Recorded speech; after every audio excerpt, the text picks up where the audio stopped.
Imagine this. You were just captured during World War II. You are now a political prisoner sent to a concentration camp owned and operated by German troops. This is a story very similar to those of the 6,000 imprisoned at the Sachsenhausen concentration camp near Berlin, Germany. Last summer, I had the opportunity to visit Germany, and as a big history nerd, I visited this camp, which has now turned into a memorial site. During this trip, I got to go on a tour to explore the site with an official guide. During this speech, I'll discuss the camp's history, things I saw, and my reflections of this tour. To understand my experience during this time, I first must tell you the history of this camp. In 1936, this camp opened its doors and served as a main hub for the Berlin and surrounding cities to connect to the other camps throughout Nazi-occupied Europe. This camp was to be served as a standard to other camps. This means that the other camps looked at this camp to be example on how to run these camps. The SS, the people who operated these camps, came here to learn and be educated on how to interact with the prisoners, which really means how to kill and torture these prisoners. All this information is from the U.S. Holocaust Memorial Museum. Hearing facts has impacted me. However, seeing these facts firsthand has made a far greater impact on me than I could explain.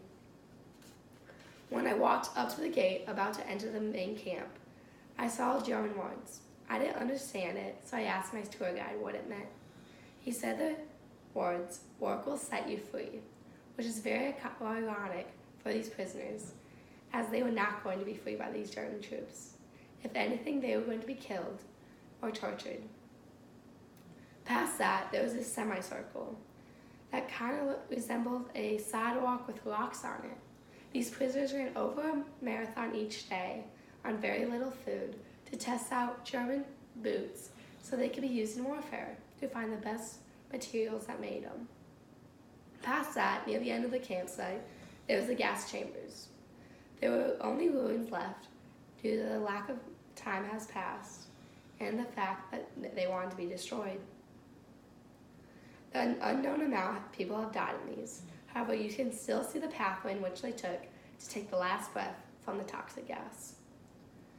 All this, it gives me a variety of emotions. My first emotion is sadness, as innocent people died and suffered at the hands of people.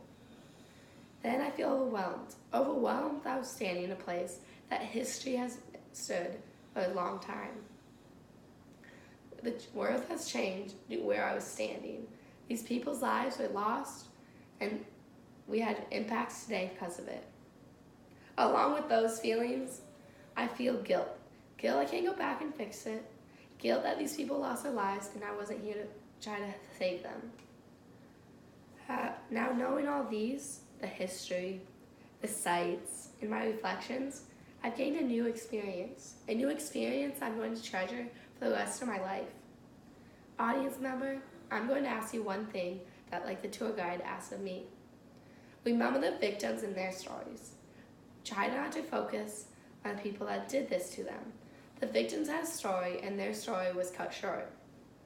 My generation can't not go back and fix this stuff. However, we can make sure this doesn't happen again, and these will be the last concentration camps to ever exist. Thank you.